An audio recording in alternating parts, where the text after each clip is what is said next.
श्री स्वामी समर्थ. महिलांनो, उद्या वटपौर्णिमा. तर उद्या वटपौर्णिमेला आपल्या पतीवरून ओवाळून ही एक वस्तू टाकायची आहे. आपण बघा, बऱ्याचदा म्हणतो, मला कोणाची तरी नजर लागली, माझ्या घराला कोणाची तरी नजर लागली. आपला पती, घरातला पुरुष जो आहे तो तर कर्ता पुरुष असतो. तो व्यवस्थित असेल तर सगळं घर जे आहे ते व्यवस्थित असतं. घरामध्ये सगळं सुख आनंद भरभरून येत असतं. पण घरातल्या कर्त्या पुरुषाला कोणाची नजर लागली किंवा काही त्याच्यामध्ये प्रॉब्लेम असतील किंवा तो कमवत नसेल, इतर काही समस्या असतील, तर ते संपूर्ण घर जे आहे तर त्या घराची प्रगती होत नाही. हे आपल्या सगळ्या महिलांना माहिती आहे. तर या उपायाविषयीची संपूर्ण माहिती जाणून घ्यायची असेल तर व्हिडिओ स्किप न करता संपूर्ण बघा आणि चॅनलवर पहिल्यांदा आला असाल तर सबस्क्राईब करा आणि बेल आयकॉनला प्रेस करा, म्हणजे मी जेव्हाही नवीन व्हिडिओ अपलोड करेन त्याचं नोटिफिकेशन सगळ्यात आधी तुम्हाला मिळेल. तर त्यामुळे उद्या वटपौर्णिमेला आपण आपल्या पतीसाठी हा दिवस साजरा करत असतो, व्रत करत असतो, उपवास करत असतो. तर उद्या पौर्णिमेच्या दिवशी पतीवरून ओवाळून आपल्याला ही एक वस्तू टाकायची आहे, जेणेकरून कोणाचीही वाईट नजर, इडापिडा, कळणीबाधा, कोणत्याही नकारात्मकतेचा आपल्या पतीवर परिणाम होऊ नये, यासाठी आपल्याला हा उपाय करायचा आहे. यासोबतच वडाच्या झाडाला धागा गुंडाळताना आपल्याला मंत्र म्हणायचा आहे. हा मंत्र म्हटल्याशिवाय वडाच्या झाडाची पूजा जी आहे ती पूर्ण होत नाही. बघा, सगळ्या महिलांचा उद्याचा दिवस खरंच खूप महत्त्वाचा आहे. कारण उद्याच्या दिवशी आपण छान नटतो आणि मैत्रिणी छान सगळ्या ग्रुपने जातात, वडाच्या झाडाची पूजा करतात. त्यामुळे उद्याचा दिवस हा खरंच खूप छान आहे. महिलांच्या मनामध्ये एक वेगळाच प्रकारचा आनंद असतो. सावित्रीने सत्यवनाचे प्राण ज्या दिवशी परत मिळवले, तर तो दिवस म्हणजे वटपौर्णिमा. उद्या 10 जून मंगळवार आहे. या दिवशी वटपौर्णिमेला विवाहित स्त्रिया आपल्या पतीच्या दीर्घायुष्यासाठी हे व्रत करत असतात आणि सातही जन्मी हाच पती मिळावा म्हणून व्रत करत असतात.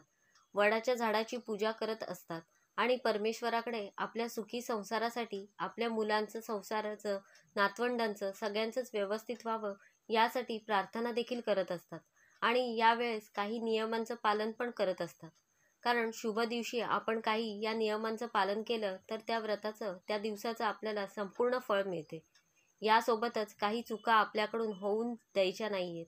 तर बघा, ही सगळी माहिती, हे सगळे माहितीचे व्हिडिओ मी तुम्हाला तुमच्यासोबत येत्या 4-5 दिवसांपासून शेअर करते. तुम्ही आपल्या चॅनलवर व्हिडिओमध्ये जाऊन नक्की बघू शकता. आता बघा, दुसरी गोष्ट म्हणजे वडाच्या झाडाची आपण पूजा का करतो? कारण वडाचे झाड हे दीर्घायुष्य असते.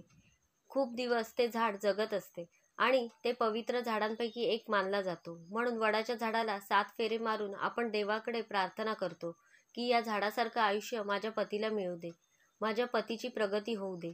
त्याच्या उत्तम आरोग्यासाठी आपण उद्याच्या दिवशी उपवास धरत असतो, व्रत करत असतो आणि उपवास जो आहे तो आपण परवा सोडत असतो. आणि दुसरी गोष्ट म्हणजे महिलांनो, वडाच्या झाडाची पूजा करताना, प्रदक्षिणा घालताना प्लीज गप्पा मारू नका.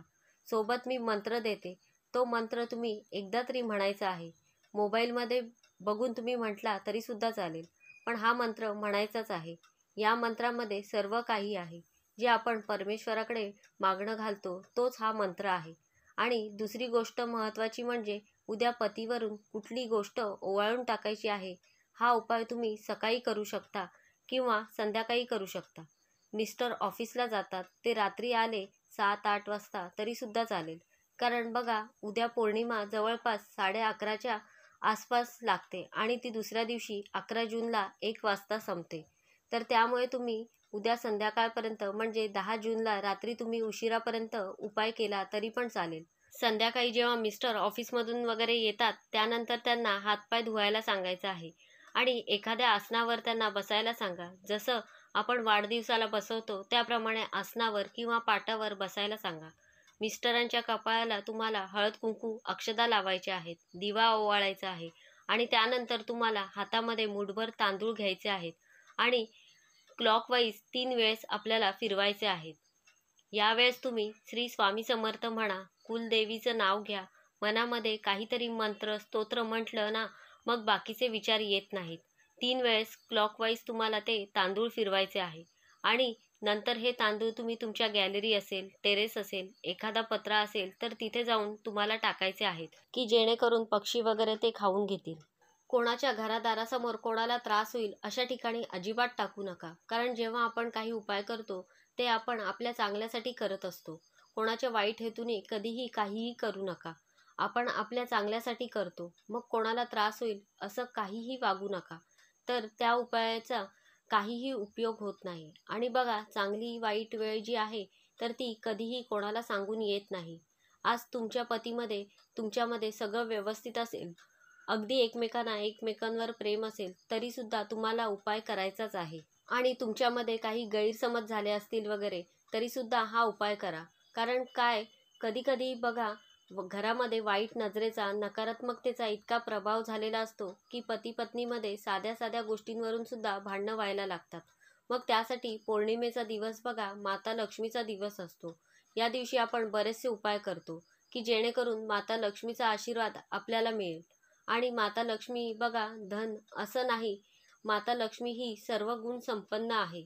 तर त्यामुळे अशा दिवशी आपण काही सोपे सोपे उपाय केले तर 100% त्याचा आपल्याला लाभ होतो. यासोबतच काही नियमांचं पालन महिलांनो नक्की करा. घरामध्ये भांडण तंटे होणार नाही याची काळजी घ्या. तामसिक अन्न शिजवले जाणार नाही घरामध्ये याची काळजी घ्यावी. मोठ्यांचा अपमान होणार नाही, कोणाची फसवणूक करायची नाही. एका साईडला आपण व्रतवैकल्य करायचं आणि दुसऱ्या साईडला चुका करायच्या, याचं काहीही अर्थ उरत नाही. तुम्ही मन शांत ठेवा. ज्यावेळेस तुम्ही काही पारायण करता, व्रत करता, त्यावेळेस लोकांशी कमी बोला. जेव्हा तुम्ही कमी बोलता त्यावेळेस आपोआपच भांडण वगैरे कमी होतं. तर त्यामुळे दिवस महत्त्वाचा आहे. आपल्याला त्या दिवसाचा फायदा करून घ्यायचा आहे. त्यामुळे नक्कीच सांगितलेल्या गोष्टी लक्षात ठेवा. सांगितल्याप्रमाणे उद्या तुम्ही पूजा कराल अशी मी अपेक्षा करते. आणि हा उपाय सुद्धा करा. 100% तुम्हाला तुमच्या संसारासाठी खूप फायदा होईल. तर अशा प्रकारे मी तुम्हाला संपूर्ण माहिती देण्याचा प्रयत्न केला आहे. कसा वाटला तुम्हाला आजचा व्हिडिओ मला नक्की सांगा.